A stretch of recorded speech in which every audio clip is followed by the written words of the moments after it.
Y otra vez, la inflación es alta en nuestro país, es la inflación que corresponde al mes de julio, fue del 3%. Fíjense que ya en estos 7 primeros meses del año hemos pasado lo que tenía previsto el gobierno nacional como inflación anual. Lo había previsto en 29%, bueno, 29,1% es ya la inflación en lo que va de este año. Y si uno mira el interanual, preocupa aún más porque es del 51,8%. Les vamos a mostrar ahora lo que más aumentó, que entre otras cosas preocupa, que entre lo que más aumentó o se incrementó nuevamente está alimentos y bebidas. Restaurantes y hoteles un 4,8%, en el caso de la salud un 3,8%. Fíjense, alimentos y bebidas no alcohólicas un 3,4%. Aumentó más que el mes anterior, donde la inflación particular de alimentos y bebidas fue del 3,2%. En este caso, lo que termina disparando este incremento son las verduras y también las infusiones. Y después, recreación y cultura, un 3,1%.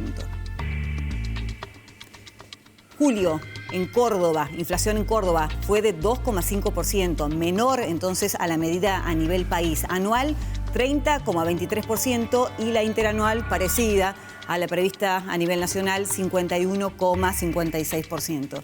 Ya en búsqueda de José Simonella para que nos confirme, porque es lo que yo creo, presiento, que lo que más preocupa a los argentinos en este momento es la inflación y la consecuencia que eso significa. ¿Cómo estás, José?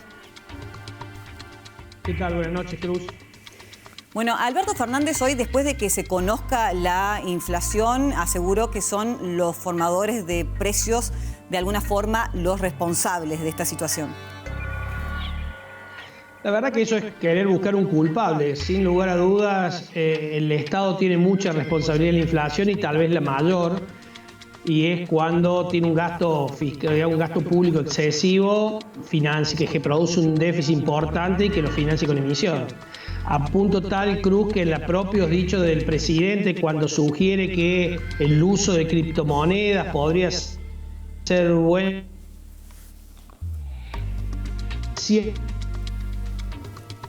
la influencia del efecto monetario de la inflación y lo que esto implica. Así que ahí se contradijo el presidente cuando buscó culpable por un lado y cuando presentaba o daba la alternativa de las criptomonedas como una solución posible a los problemas inflacionarios. Bueno, podría ser útil al país, ¿no? Fue la afirmación que conocimos en el último tiempo y no conocemos en demasía tampoco de criptomonedas, pero ¿una moneda de este tipo podría frenar la inflación? La verdad que no, Cruz, porque si es una moneda que va a ser emitida por el Estado con la misma,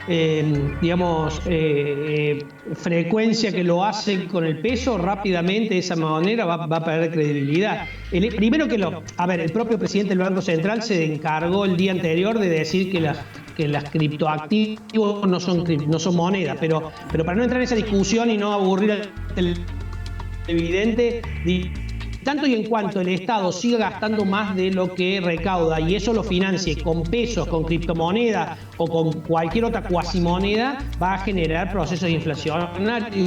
Lo que genera inflación es, lo que pasa es que el peso se deprecia como se puede depreciar cualquier otro activo que esté emitido en demasía, ¿no?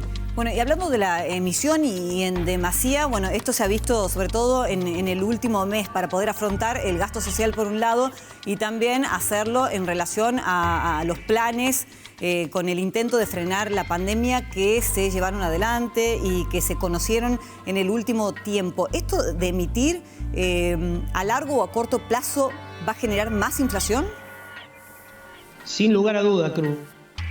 La verdad que Guzmán tuvo un primer semestre con mucha prudencia en lo que tiene que ver con el gasto. Solamente un 0,5%, digamos, fue el déficit fiscal en este primer semestre. Esto ya en los primeros días de agosto ya se nota una mayor emisión y un mayor gasto vinculado obviamente a los temas electorales. Sin ir más lejos, el bono para los jubilados, digamos, el incentivo al consumo con las 30 cuotas, lo vinculado a los préstamos que anunciaron ayer a monotributista, tasa cero con 6 meses de gracia y 12 cuotas sin interés. Digo, todo esto marca cómo el gobierno, frente a las elecciones, comienza a incentivar el consumo, que es lo que está más alicaído, porque nos alineamos a tener el cuarto año después de estos índices de inflación que estuvimos viendo y lo que se estima que va a ser anual, va a ser el cuarto año de caída del salario real. Así que el gobierno, frente al proceso electoral, lo que hace es incentivar el consumo, pero ese consumo lo incentiva con más gasto, y ese gasto es financiado por los contribuyentes, sin lugar a dudas, y gran parte por emisión, porque no alcanza con la contribución, digamos, que se hace de impuestos. Gracias, José, una vez más. Muchísimas gracias a ustedes, que tengan todos buenas noches.